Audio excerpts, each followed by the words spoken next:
Paano nag-umpisa ang impeachment kay VP Sara Duterte? Bakit ba pinabalik ang impeachment case sa Congress? Tama ba ito o pang sariling interest lang sa 2028 eleksyon? Sino-sino ang mga senador? Pabor na ibalik sa Congress ang impeachment ni Sara Duterte. Halina't ating alamin. Kung bago ka lang sa channel ko, paki-click subscribe, like and share para laging ka-updated sa mga bagong videos. Maraming salamat po. Isang koalisyon ng iba't ibang organisasyon ang nagsampa ng impeachment complaint laban kay Vice President Sara Duterte sa House of Representatives noong Lunes, 2 ng Disyembre taong 2024, na sinimulan ng mahabang proseso na, kung matagumpay, ay maaaring matanggal siya sa pwesto. Nais ng mga grupo, na kinabibilangan ng Magdalo, mamamayang liberal, Tindig Pilipinas, mga pamilya ng mga biktima ng drug war, at mga pinuno ng simbahang Katoliko, si Duterte ay kasuhan ng betrayal of public trust, bribery, graft and corruption, culpable violation of the Constitution, at iba pang matataas na krimen. Kailangang bigyan ng mga mambabatas ang reklamong ito ng isang patas na pagkakataon at isang makatarungang araw sa korte.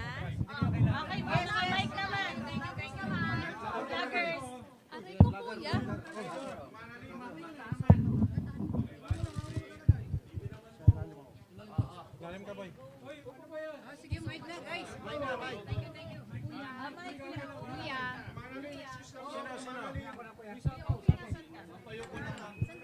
Ma'am, excuse naman.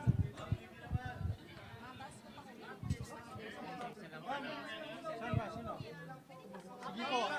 Ma'am, can you give us status lang po, sandali, magbigay lang po kami ng status update. Sa ngayon po, Okay na lahat? Alin ang sapaw? Luwag po tayo, luwag tayo. Ma'am, sorry. pababa to, pababa pa.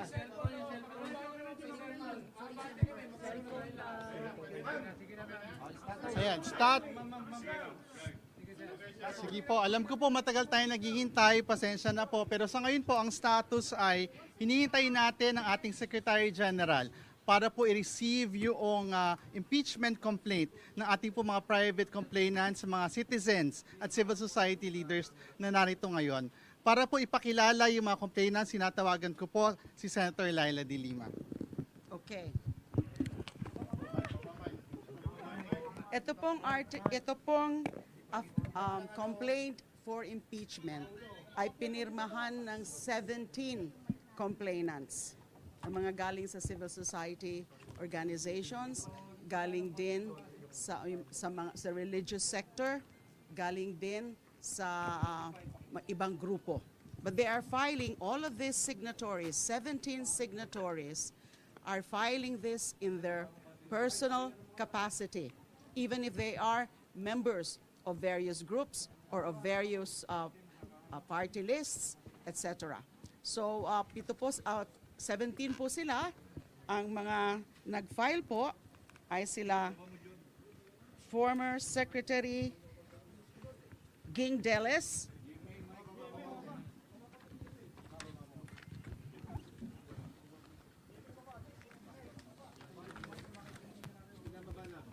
former Secretary Ging Deles, Father Flaviano Villanueva, SVD, Gary Alejano of the Magdalo, and Alice Murphy as the Urban Poor Group,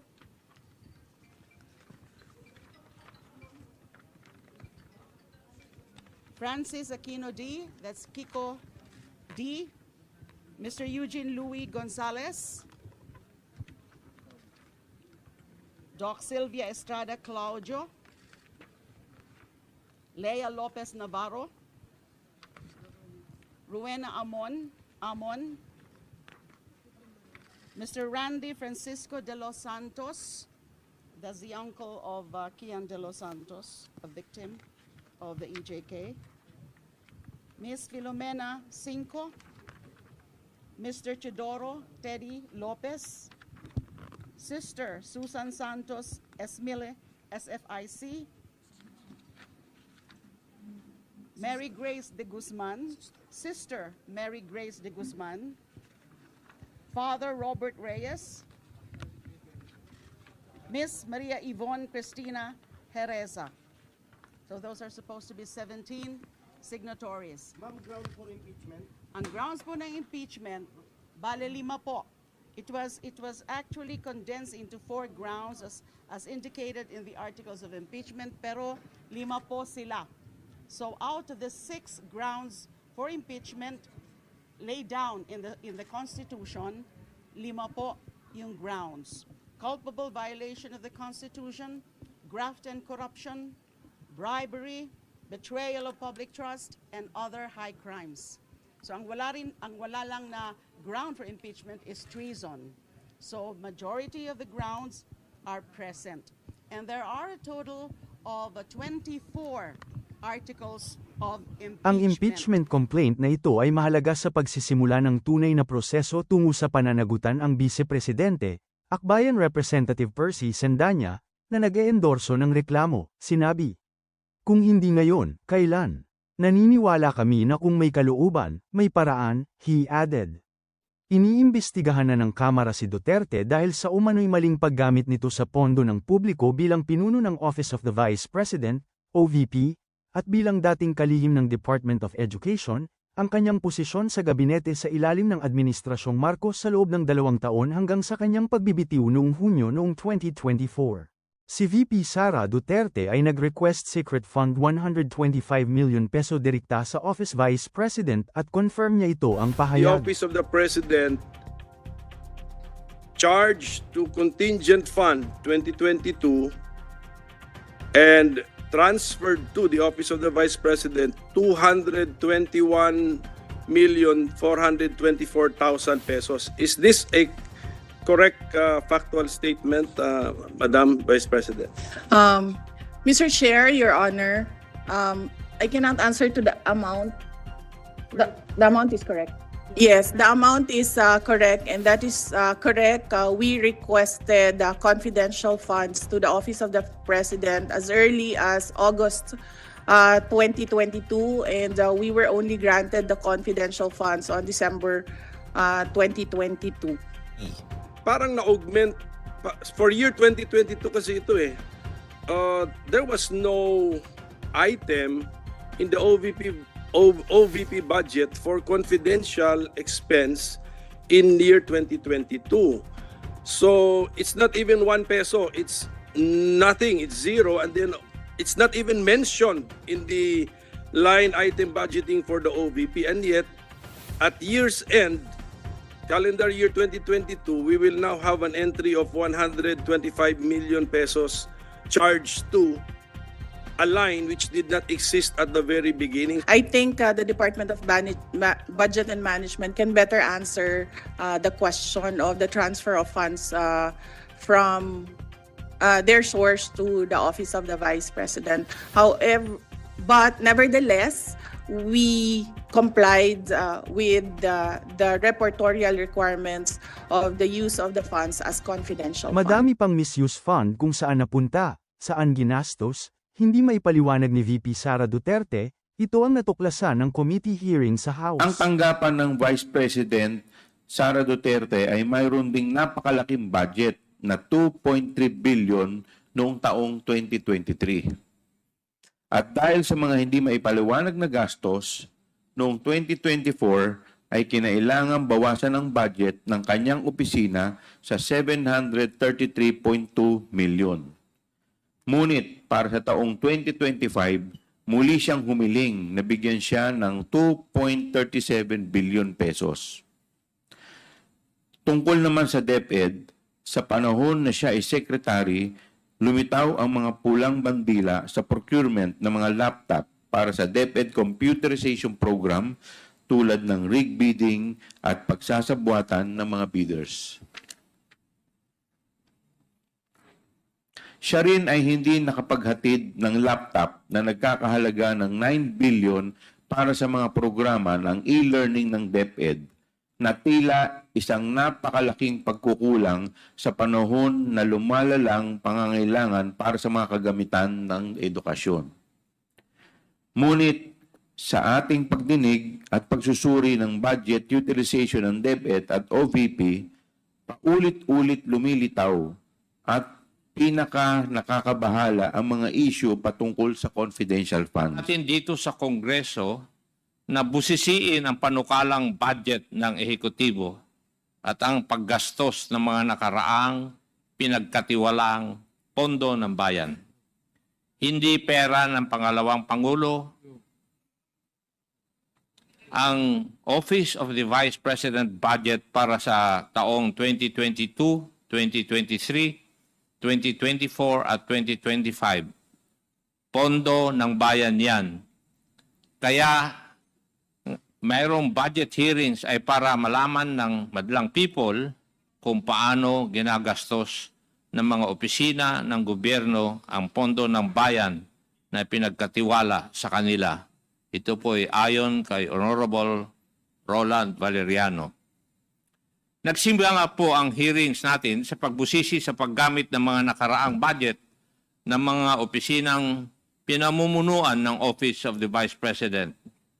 Ang pinakamalaking parte ng pondo sa socio-economic program na umaabot ng humigit kumulang 2.2 billion pesos for 2023 at 1.75 billion for fiscal year 2024, pero hindi po malinaw ang mga benepisaryo.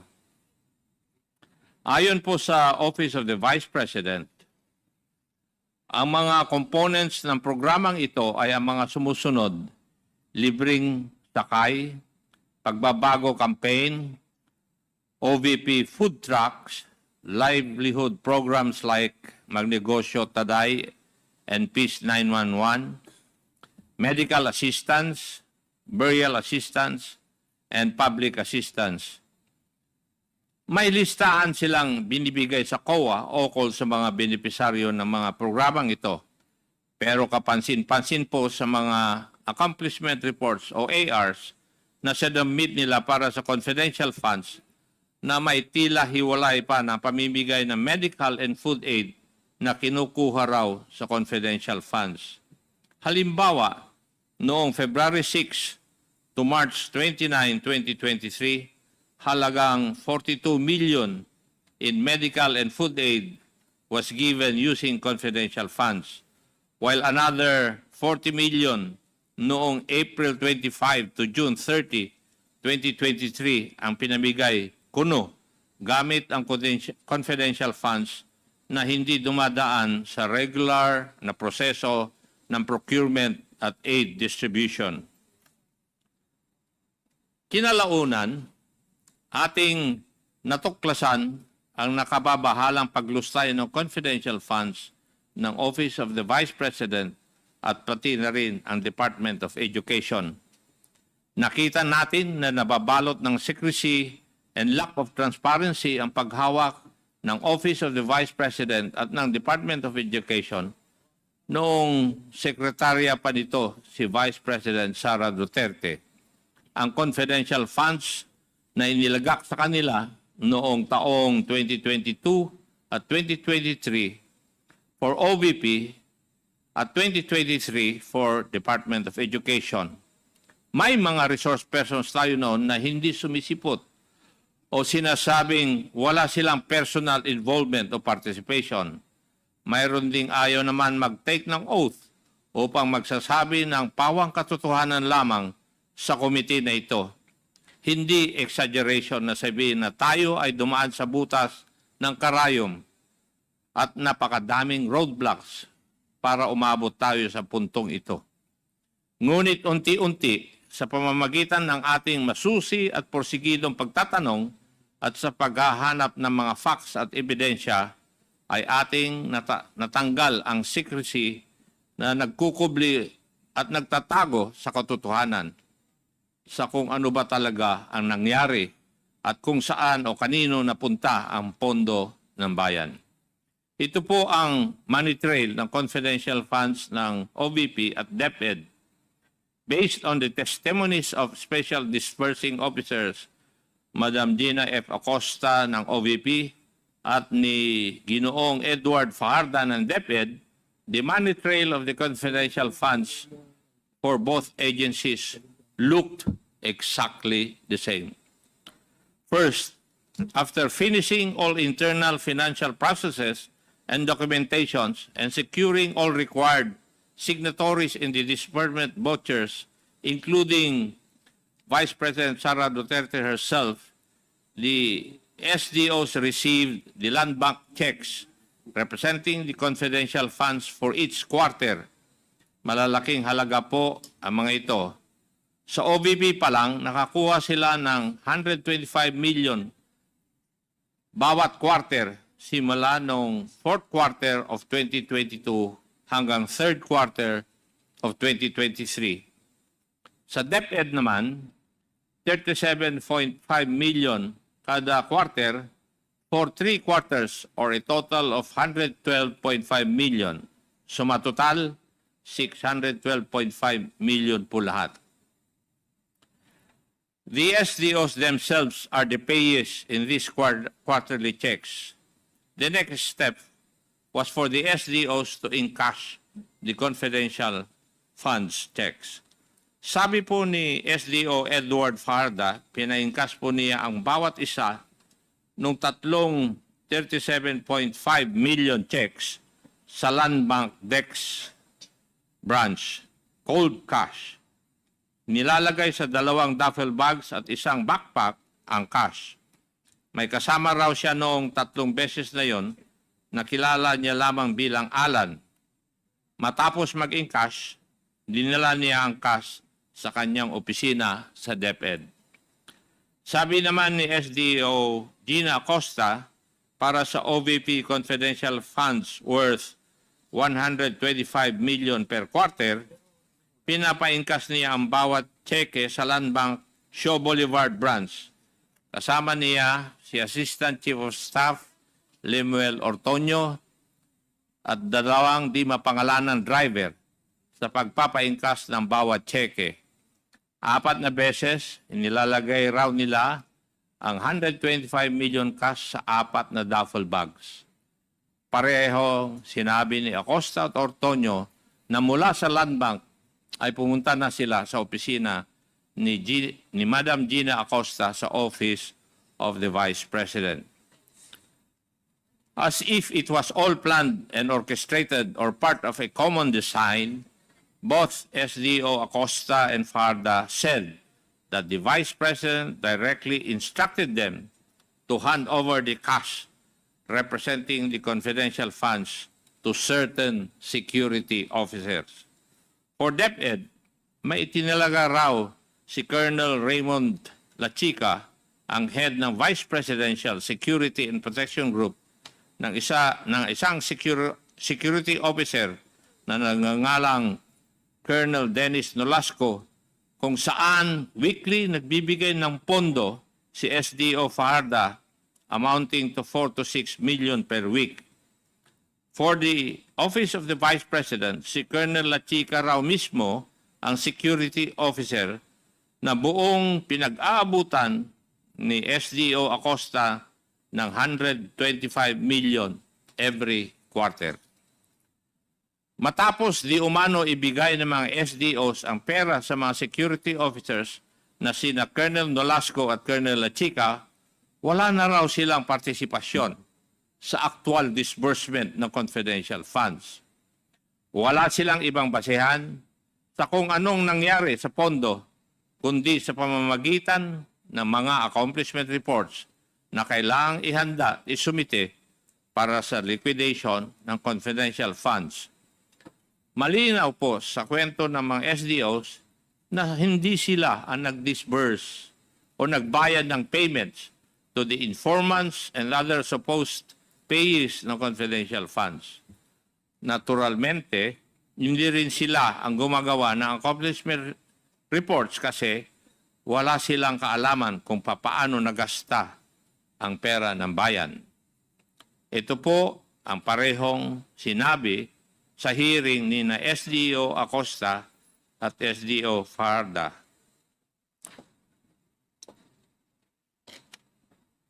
Sabi, wala po akong alam sa pag-implement po ng confidential activities dahil po hindi ko po iyan in line sa aking pinag-aralan. Your Honor, Hindi po kasi ako ang expert diyan. Si Colonel Nolasco po. Siya po kasi ang gumawa niyan. Ito po yung mga sagot ng ating mga resource persons noong mga hearing. It is also being made to appear that the acknowledgement receipts or the documentary evidence of payments, o tawag natin ay DEPs, supposedly also came from these security officers. Hindi po malinaw para sa akin ang kwento nila kung kailan inaabot sa kanila ng security officers ang acknowledgement receipts. Pero ang malinaw po sa mga AOMs ng COA na hindi sinubmit ang mga acknowledgement receipts kasabay ng kanilang mga liquidation reports. Mukhang parati na lang afterthought ang pag-submit ng acknowledgement receipt sa COA. Ito ay sinubmit kasabay ng mga letter response na pirmado ni Attorney Poa para sa DepEd at para sa OVP ni na Attorney Lopez and Ginoong Ontorio. Sila nag-submit ng acknowledgement receipts sa COA. 2023, or the very next day after SDO Fajardo encashed a 37.5 million peso check with the Land Bank, the SDO made 7 disbursements already in 7 different locations, as evidenced by the acknowledgement receipts recorded for that date. Hindi kapani-paniwala for one person designated as the SDO to have made disbursements in Malolos, Bulacan, Danao, Cebu, San Francisco, Agusan del Sur, Makati City, Negros Occidental, Negros Oriental, and Davao City all in one day. Worse, we found other examples of DepEd acknowledgement receipts of the same date, but varied widely in terms of the localities where the payments were made. Plotting these on the Philippine map, within a single day on March 15, 2023, there were 26 disbursements which were made across 24 localities from Batanes to Davao del Sur, with total confidential expenses amounting to 1,870,000 pesos. On the 9th of March 2023, the DepEd, supposedly through its SDO, was able to make 20 disbursements over 18 localities all over the Philippines, with disbursements of confidential funds amounting to more than 1,400,000 pesos. And lastly, on February 25, 2023, there were 21 disbursements across 18 localities all over the country amounting to almost 1,400,000 pesos. All 3 examples reinforce our point that no amount of imagination can make us believe that these disbursements were made to these people at these locations and at these dates. It is physically impossible. Even assuming that the DepEd has its satellite offices and field personnel all over the country, we should always go back to the joint circular as our Bible. The function of disbursing and of being accountable for the cash advances of the confidential funds is lodged with the SDO and the SDO alone. Delegating this function to any other officer or employee would run counter to the express guidelines of the joint circular and the safeguards that it entails. Unsurprisingly, the same discrepancies have been observed in the OVP acknowledgement receipts, particularly for the payouts and disbursements for the 4th quarter of 2022. For everyone's recollection, this period refers to the 11 days when the OVP was able to use up 125 million pesos worth of confidential funds. And markedly, there were at least 3 days out of those 11 days that the payouts reached 100 recipients. For instance, noon pong December 23, 2022, based on the records and the AR submitted by the OVP to the COA, SDO Gina Acosta was able to disburse more than 15 million pesos to 103 distinct individuals for various purposes. Tila po ba naka-hyperdrive na ang naging pag-disburse ni SDO Acosta para siguruhing ma-expend ang allocated confidential funds sa OVP sa mga nalalabing araw ng 2022. Notably, the following day or Christmas Eve of 2022, these disbursements continued based on the 40 acknowledgement receipts from the OVP on this date. It spent a total of 5,429,000 pesos on supposed confidential activities. Grabe talaga itong OVP non-stop kahit magpapasko na. Whoever disbursed more than 5 billion pesos truly embodied the spirit of generosity during the holidays.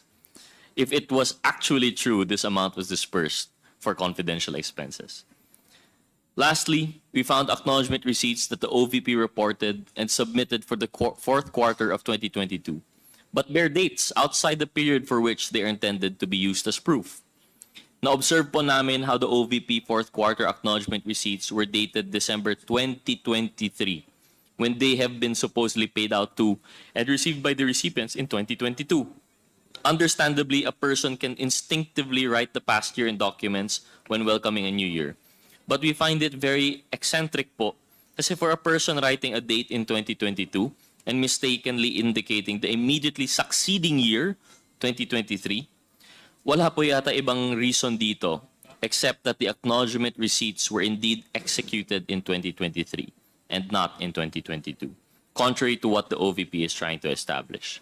Slow and low utilization. So nakita naman natin doon sa presentation. So yung utilization ay napakababa.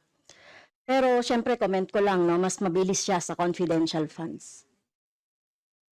100% in 11 days. Madam Chair, So, Madam Chair, so according to the utilization of the confidential and intelligence funds submitted by the COA to us, no, so we have here surveillance and monitoring.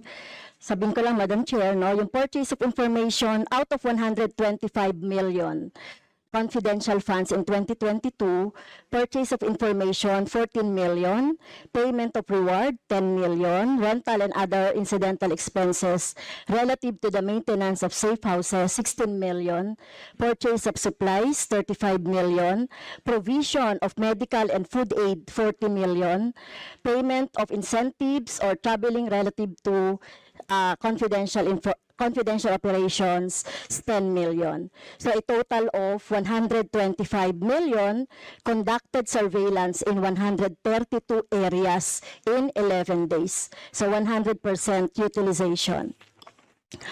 Madam Chair, I have also here a report about the notice of disallowance. According to the notice of disallowance, the COA disallowed 73,287,000 out of 125 million confidential funds used by the OVP in 2022. So this is 58.63% of the 125 million.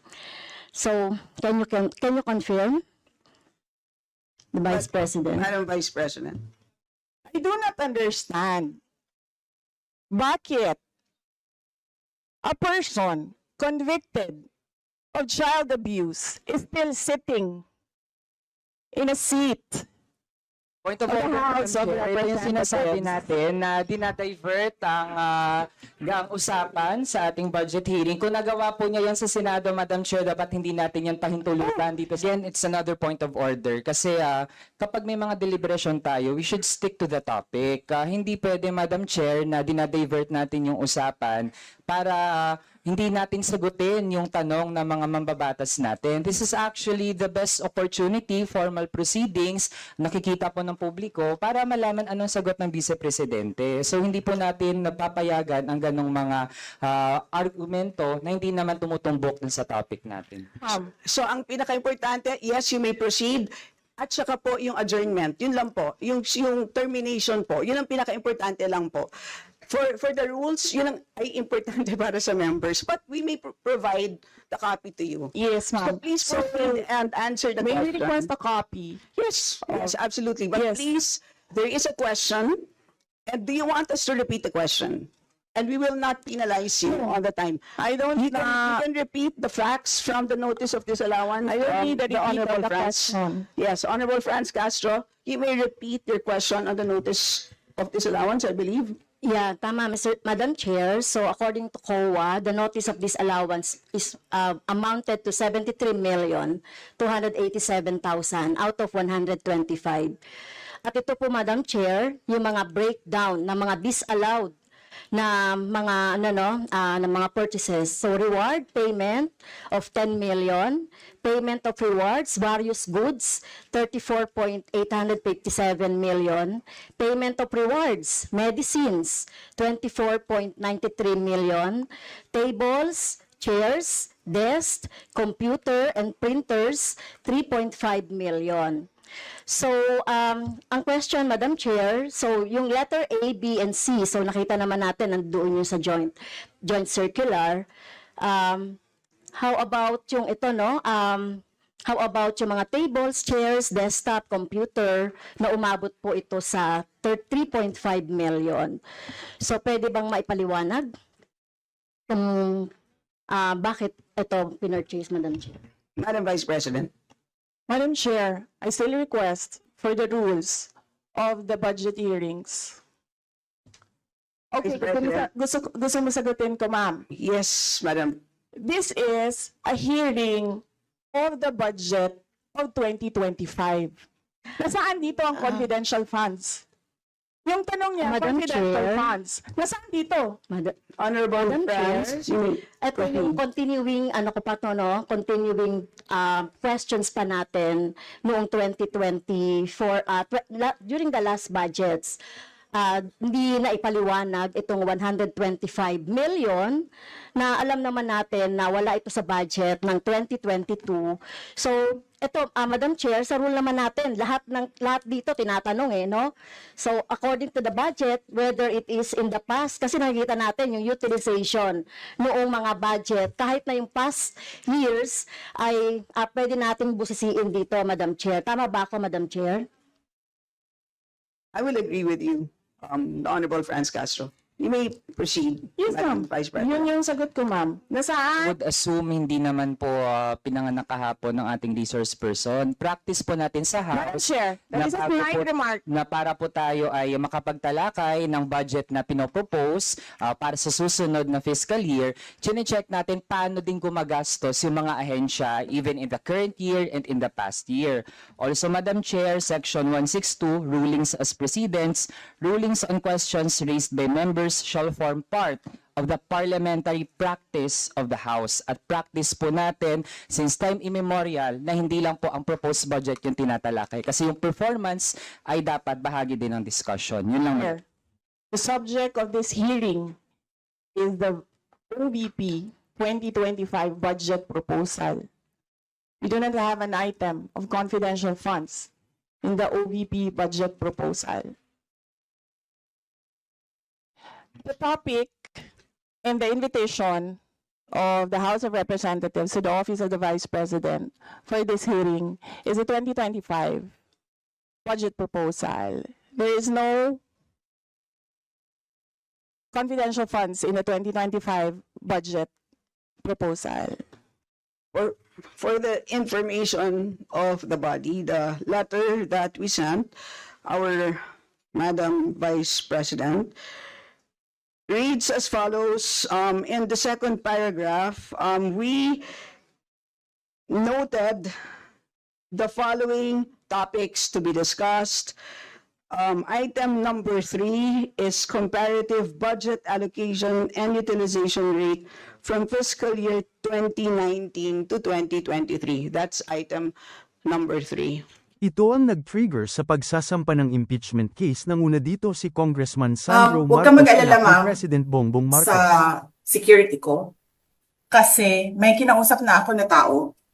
Sinabi ko sa kanya, kapag pinatay ako, patayin mo si BBM, si Lisa Araneta, at si Martin Romales. No joke. No joke. Nagbilin na ako, ma'am. Pag namatay ako, sabi ko, huwag ka tumigil hanggang hindi mo mapatay sila. Well, katulad po sa sinabi ng ating Pangulo ay nung nagpirmahan na sa impeachment complaint ay tinanong ko siya kung ano bang advice niya. And tama naman yung sinabi niya. He said, do your duty as a congressman and uphold your oath to the Constitution that you swore to protect. And it's my constitutional duty to go through the impeachment process as an elected representative. Now, as to why I was the first one to sign, alangan naman kung sasabihin ng tao na gusto nilang huhukayin yung lolo mo at itapon yung katawan sa West Philippine Sea. Sasabihin niya gusto niyang patayin ang Pangulo at ang First Lady na ang aking magulang at gusto niyang patayin ang Speaker. Ba't naman nagugulat ang tao na pipirma ako dyan? these are statements that can't be taken lightly, especially from someone with such a high position. So, nagtataka na nga ako kung bakit nagulat yung tao. Alam nga naman kung sasabihin mo, kukukain mo lolo ko. Of course, I'll be the first one to sign. That should come as no surprise. So that's why I was the first one to sign. As to the allegations that I was the one who spearheaded the movement for the fourth complaint, katulad sa sinabi ng Pangulo, I think people give me too much credit. I was given the opportunity to sign, and I did sign, but I did not spearhead any movement, or I did not try to convince anyone to sign. I think they did that on their own volition. I did ask what their opinions were, and if they were going to sign or not, but that's about as far as that's about as far to the extent as to my involvement in collecting the signatures. Overwhelming yung numbers po, sir. More than the required numbers. Yes. Well, the required was 1/3. Umabot ng 215. As of today, I heard nasa 245 na tayo. May mga humabol. Well, they signified their intention, yung mga wala sa bansa, mga may sakit. So 215 was within the complaint, but in terms of, just to set the record straight, in terms of putting it on record, I believe there was an additional 30 that wanted to signify their intent. So nagpadala ng isik that even if it won't be counted in the complaint, I believe for archiving purposes, nasa 2-4. So I believe 80% of the lower house. Sa press conference ni VP Sara kanina, sabi niya wala daw siyang sinasabing assassination threat against your sa po. Ano masasabi ko ninyo? I think we know the truth to that, so let's just leave it at that. Is it true na may involved na money kaya marami pong pumirma? Ano po? Meron din naibigay na pera dun sa pumirma ng mga congressman. I think that's just part of yung mga fake news ng mga DDS. Parte po yan ng smear campaign nila to discredit the movement. You can't blame them Alam naman natin kung sino ang amo nila. But no, there was nothing offered in exchange for the signatures. I was there in the room. Pinag-uusapan talaga ang articles of impeachment. And then people were given the choice to sign or not. But whether there was any exchange or any monetary offer or any sinasabi nila may akap or AKX na kapalit, walang ganun. Walang ganun na ibinigay. Session resumed. Majority Leader. Mr. Speaker, I move to take up additional reference of business. The Secretary General is directed to read the additional reference of business. Additional reference of business, verified complaints for impeachment. Impeachment complaint against Vice President Sara Z. Duterte filed by at least 1/3 of all the members of the House of Representatives on February 5, 2025. Impeachment complaint filed against Vice President Sara Z. Duterte, filed by Teresita Quintos Deles, Father Flaviano, SBD Gary Alejano et al., and endorsed by Representative Percival B. Sendanya of the Akbayan Party List on December 2, 2024.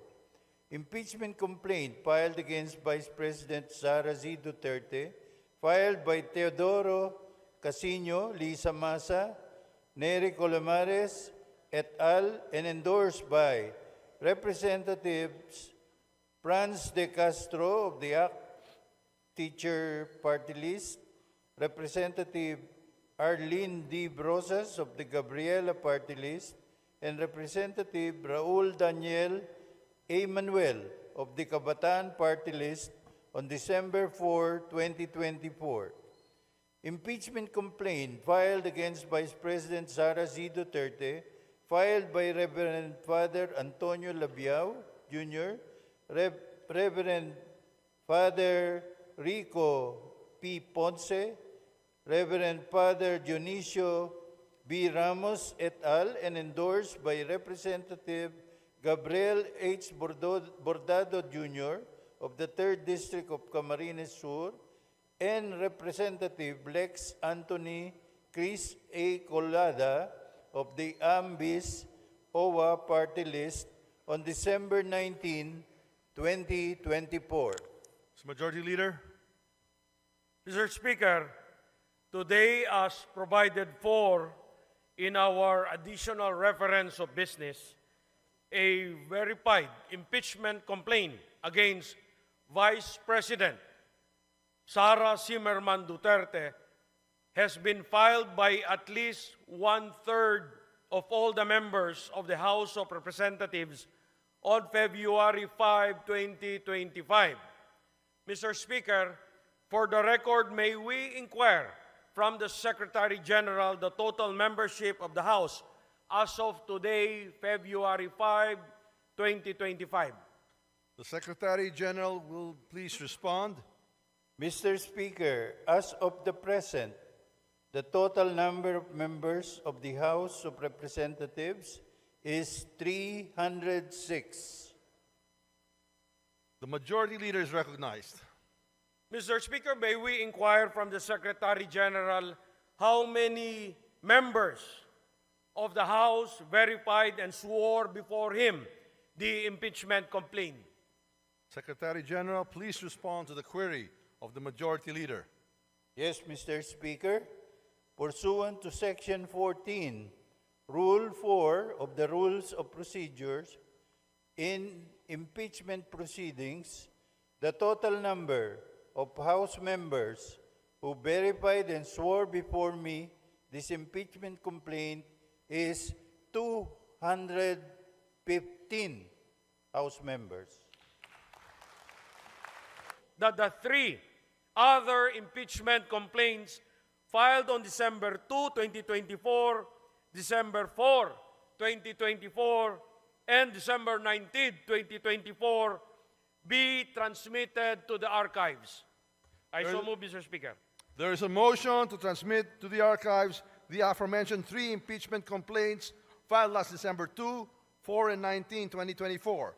Is there any objection? The Chair hears none. The motion is approved. These impeachment complaints are transmitted to the archives.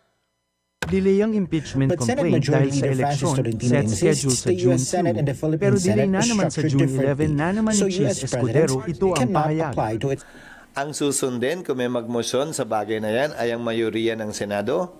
Yung hindi sang-ayon sa magiging pasya ng Senado, karapatan nilang umakyat sa Korte Suprema para bigyang linaw yung isyong ito kung may paglabag nga ba o wala. Ito na ang plano ni Bato de la Rosa na magmosyon to dismiss sa impeachment complaint ni Sara Duterte, second motion naman si Bongo at Robin Padilla. Ang ginawa ni Alan Cayetano naman ay ibahin ang motion para hindi halata na dismiss ni Bato de la Rosa na remen para hindi halata ang dismiss ang impeachment complaint ni Sara Duterte. Maiba lang ako saan na kaya ang pangako budol ni Cayetano na 10,000 kada pamilya. 200 billion lang po ang gagamitin natin. Mabibigyan na ng 10,000 piso ang bawat pamilyang Pilipino. Kung gugustuhin talaga ng gobyerno, kaya po ito. Samantala, tinutulan ni Coco Pimentel at Risa Hontiveros ang pagremand ni Bato de la Rosa na nauwi sa butuhan ng mga senador pabor sa pagremand ng impeachment complaint ni Sara Duterte. Constituted and convened as an impeachment court, and the impeachment trial of Vice President Sara Zimmerman Duterte is hereby declared open and called to order. Bago mag-alas 6:30 ngayong gabi, nag-convene ang Senado bilang impeachment court sa impeachment trial ni Vice President Sara Duterte. Ang mga senador, isinuot ang kanilang pulang robe maliban kina Senator Amy Marcos, Robin Padilla at Cynthia Villar. I make this oath ad cautelam without prejudice to the resolution of jurisdictional issues as well as issues pertaining to the validity of the impeachment complaint or to the filing thereof. Ako po ay manunumpa pero meron pong reserbasyon. Kasunod niyan, nanumpa na ang 22 senador bilang impeachment court judges. I will do impartial justice. According to the Constitution and the laws of the Philippines. So help me God. Bago ang oath-taking, iginit pa ni Senator Bato de la Rosa na mag-privilege speech po na siya para ipabasura ang impeachment complaint. Ngunit tumutol ang ilang senador dahil alas 4 ng hapon ang napagkasundo ang schedule ng oath-taking. Naantala rin ito ng ilang oras dahil nagdiskusyon pa ang mga senador. We will be honoring that what was agreed upon yesterday, but this is a personal collective privilege. This is a privilege speech. This is not a privilege motion. So my motion is to execute and implement what was agreed upon yesterday. At 4 o'clock in the afternoon, we take our oath. It was very clear yesterday that we agreed that before I take my oath as member of the impeachment court, I should have delivered my privilege speech. That's why I made it a precondition to my approval or to my agreement to the motions yesterday, provided let me first deliver my privilege speech. And very clear, it was agreed by the minority leader No, yesterday. Mr. President, no. It was stressed the convening of the court. That was the issue. And the agreement natin, the oath-taking is not the convening of the court. Ayon kay De La Rosa, constitutionally impaired ang ipinasa sa kanilang impeachment complaint dahil lumabag ang Kamara sa sarili nilang internal rules. Napuna rin niya ang anyang last-minute na pagpapasa ng Kamara ng impeachment complaint sa Senado.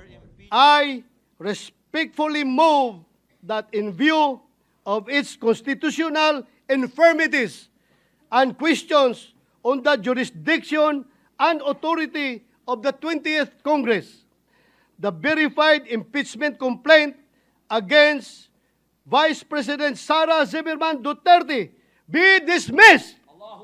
Sinang-ayunan ni Senator Bongo ang motion ni De La Rosa, pero sabi ni Senadora Risa Ontiveros, dapat mag-oath-taking muna ang mga senator judges gaya ng napagkasunduan. Para sa wakas, bigyang daan yung inaprubahan nating motion kahapon na manumpa na po kaming I still Point have of the floor. order. I have the floor, Mr. Point of President. order. I have the floor, Mr. President, A point to of make order, way Mr. President. for Session- taking of the session oath is before the suspended. presiding officer, Mr. President. Iginit din ni Senator Joel Villanueva na impeachment court ang magdedesisyon sa gusto ni Bato, bagay na sinang-ayunan ni Senate President Chis Escudero. Lalo pang uminit ang tensyon ng muntik sugurin ni Padilla sa Villanueva. Si Villanueva ang nagpanukala na agad mag-convene ng Senado bilang impeachment court para matalakay ang motion to dismiss ni De La Rosa. Tinutulan ito ni Padilla dahil ang napag-usapan daw ay bukas pa magko-convene ng Senado bilang impeachment court. Kasunod ng ruling ni Escudero na dapat nang i-convene ang Senado bilang impeachment court, nagkamay at nagyakapan naman sina Padilla at Villanueva. Ngayong gabi, sa halip na i-dismiss ang reklamo, ang isinulong ni Senator Alan Peter Cayetano. I move to amend the motion of Senator De La Rosa to dismiss. And instead, I move that we return the articles of impeachment to the House until such time that they certify to us that they did not violate the Constitution. Sa botohan, lamang ang mga pabor sa motion ni Cayetano. With 18 affirmative votes, 5 negative votes, 0 abstention, the motion of Senator Cayetano is carried.